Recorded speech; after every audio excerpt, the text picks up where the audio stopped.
Assalamualaikum warahmatullahi wabarakatuh. Selamat pagi untuk anak-anakku sekalian kelas 7 tahun ajaran 2020-2021. Apa kabar? Semoga semuanya dalam keadaan sehat, tetap semangat ya.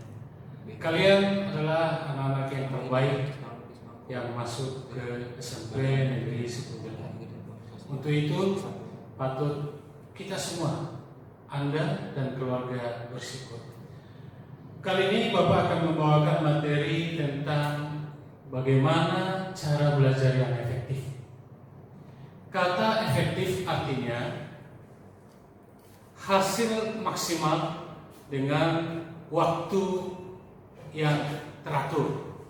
Jadi bagaimana belajar itu menghasilkan hasil belajar yang maksimal dengan waktu yang teratur, tidak terbuang banyak.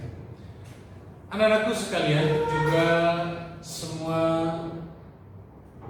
anak yang menyaksikan acara ini dari rumah, ada beberapa teori atau tips atau cara bagaimana cara belajar yang efektif, sehingga nanti di saat Anda sedang mengikuti kegiatan belajar mengajar di rumah, apalagi saat ini pembelajaran jarak jauh, Anda harus menggunakan atau mengatur waktu secara efektif, sehingga hasil yang kita harapkan bagus dan maksimal. Yang pertama, cara belajar aktif yang kita bahas di sini adalah yang pertama, cara belajar kelompok.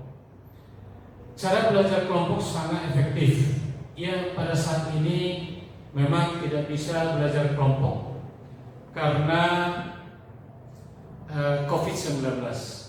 Tapi ketika nanti kita sudah bisa melakukan kegiatan belajar mengajar tatap muka di kelas masing-masing, diharapkan kalian bisa belajar kelompok.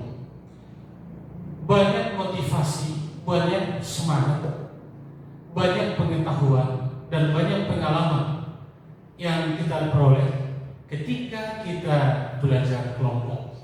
Jadi cara belajar kelompok itu juga termasuk cara belajar yang efektif. Itu nomor 1. Nomor 2, rajin membuat catatan atau ringkasan atau intisari.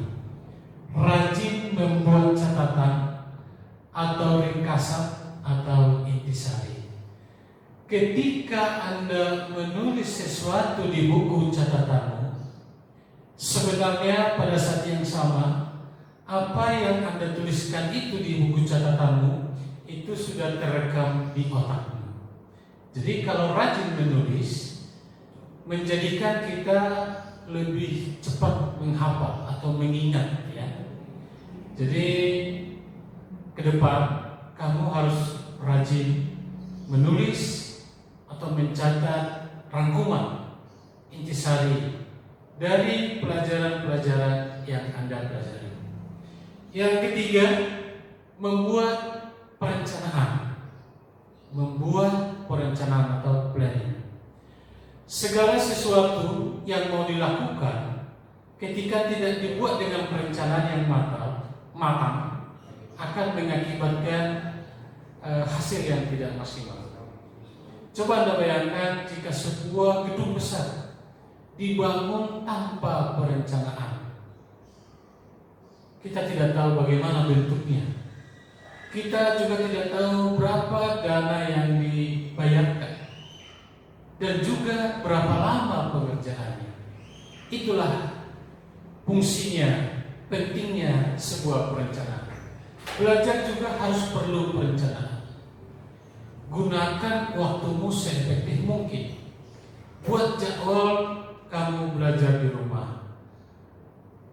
Jam 7 misalkan ya, jam 19 sampai jam 20 belajar bidang studi IPA, lalu matematika, lalu istirahat sebentar, lalu belajar lagi, lalu istirahat. Itu contoh perencanaan. Dan perencanaan itu juga harus dilaksanakan. Jadi yang ketiga tadi harus membuat perencanaan. Berikutnya anak-anakku sekalian, yang keempat, disiplin ya, disiplin membuat Anda menjadi orang yang teratur di dalam pengelolaan apapun, baik waktu, pekerjaan, dan aktivitasnya. Kalau Anda membuat perencanaan yang matang tanpa Anda lakukan dengan disiplin, nol hasilnya. Jadi perencanaan lalu lakukan dengan disiplin yang teratur. Berikutnya anak-anakku sekalian, yang kelima, yaitu aktif selama kegiatan belajar mengajar. Nah, sekarang kita sedang melakukan kegiatan pembelajaran jarak jauh. Setelah kegiatan MPLS selesai, nanti kita akan melakukan pembelajaran jarak jauh. Kamu harus aktif di dalam kegiatan. Aktif mencari sumber, aktif untuk berpikir, aktif untuk bertanya jika tidak tahu. Ya, jadi aktif dalam kegiatan belajar. Yang keenam, selalu serius dan fokus. Selalu serius dan fokus. Kalau kamu mengikuti kegiatan belajar mengajar, kalau tidak fokus, hasilnya juga tidak. Hasilnya tidak maksimal. Serius dan fokus, ya. Serius dan fokus. Berikutnya, hindari belajar berlebihan. Maksudnya begini. Banyak anak-anak dia belajar ketika besoknya dia mau ujian atau ulangan. Oh, itu salah. Coba bayangkan besok mau ujian, sekarang kamu belajar 4 jam. Apa hasilnya? Pasti tidak maksimal. Itulah sebabnya ketika saat ujian tiba-tiba kita berpikirnya blank, kosong. Kenapa? Karena otak kita sebelumnya sudah capek. Jadi kalau mau belajar harus teratur. Tidak belajar saat besoknya mau ujian. Itu salah. Ya, itu salah. Oke, berikutnya, jujur dalam diri sendiri. Nah, ini yang penting. Banyak anak-anak tidak jujur pada diri sendiri. Dia tahu bahwa dia tidak paham, tapi dia tidak belajar. Salah. Itulah yang mengakibatkan dia terlena dan tidak mau introspeksi. Jadi kita harus jujur pada diri sendiri. Kalau kita tidak paham, berarti kita harus belajar. Kamu tidak paham belajar bahasa Inggris, kamu harus belajar. Jujur kamu tidak paham, berarti harus belajar.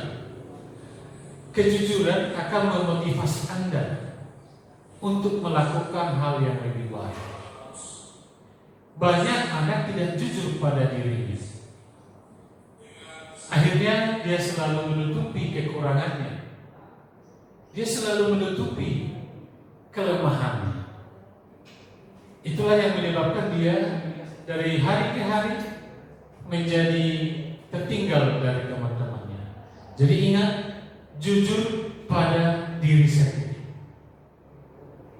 Kalau kamu jujur pada diri sendiri, mengakui kelemahan sendiri, saat itulah kamu mengambil tekad akan memperbaiki kelemahan atau kekurangan tersebut.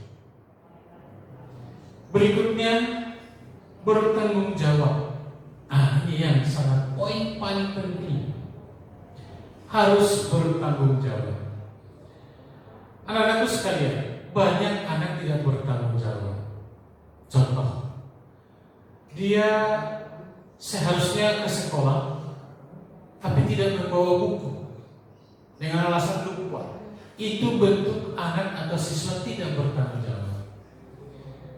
Dia ada tugas yang mau dia kerjakan, ternyata dia tidak kerjakan, tidak bertanggung jawab. Dia harus belajar, tapi dia tidak mau belajar, itu tidak bertanggung jawab. Jadi harus bertanggung jawab. Tanggung jawabmu adalah belajar. Orang tua sudah memberi dana, memberi pemikiran, memberi tenaga supaya kamu sekolah demi masa depan.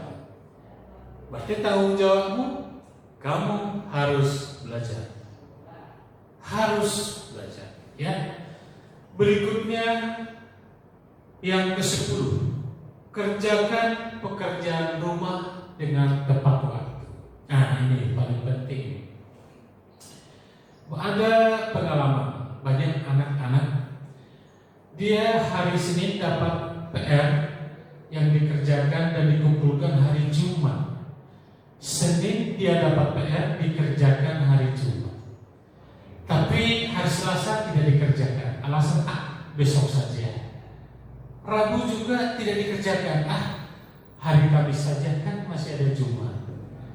Kamis juga tidak dikerjakan. Besok pada saat di sekolah. Ini yang salah. Kalau kamu mendapat PR pekerjaan rumah, kerjakan sebelum jauh-jauh hari dikumpulkan. Lebih bagus kamu kerjakan supaya nanti kalau ada kendala, ada masalah, bisa diatasi. Ya, mengerjakan pekerjaan rumah dengan tepat waktu, sehingga kamu dapat belajar, hasilnya lebih maksimal. Berikutnya yang ke-11, rajin mengulang-ulang pembelajaran. Ini ada banyak pengalaman anak-anakku sekalian. Ketika di sekolah dia sudah bisa dan dia merasa cepat puas, sudah bisa. Disuruh diulang-ulang, dia tidak mau, kan udah bisa. Yang terjadi apa? Otak kita ini memiliki keterbatasan di dalam mengingat sesuatu. Buktinya kita suka lupa nama teman kita. Buktinya kita tidak ingat semua hal yang kita pelajari waktu kecil. Itu fakta. Jadi supaya otak kita ini segar, refresh, segar kembali, kita harus rajin mengulang-ulang. Ingat itu. Yang ke-12 yang terakhir, ikuti kegiatan di luar sekolah yang memiliki makna penting. Maksudnya mengikuti ekstrakurikuler yang bisa membangkitkan semangat kepemimpinan, membangkitkan keahlian baik olahraga, akademik, atau membangkitkan kompetensi yang lain. Ini sangat penting. Banyak anak-anak habis dari sekolah, pulang sekolah, dia melaksanakan kegiatan yang tidak penting. Contoh, menghabiskan waktu di warnet. Salah. Atau dia menghabiskan waktu dengan nongkrong di tepi jalan. Salah. Atau dia bermain-main dengan tidak ada makna yang jelas. Salah. Bapak ingatkan sekali lagi, gunakan waktumu sehabis pulang sekolah menjadi bermakna, menjadi waktu yang mahal untuk menempuh cita-cita. Masa mudamu ini, masa remajamu ini adalah masa-masa yang sangat menentukan keberhasilanmu di masa yang akan datang. Jangan lupa ya, belum ditemukan ada anak yang tiba-tiba pintar, sekonyong-konyong pintar, belum ada. Kalau ada anak yang pintar atau ahli-ahli yang pintar? Itu berarti karena mereka belajar dengan disiplin yang tinggi. Ada proses di sana. Kalau kamu melihat ada orang kaya, itu tidak tiba-tiba kaya. Itu ada proses. Dari hari ke hari, tahun ke tahun, sehingga dia kaya. Begitu juga belajar. Sekali lagi, belum ditemukan anak yang tiba-tiba pintar atau sekonyong-konyong pintar. Belum. Jika Anda pintar, belajarlah tahap demi tahap dari waktu ke waktu, sehingga kamu memperoleh hasil yang maksimal di dalam belajar.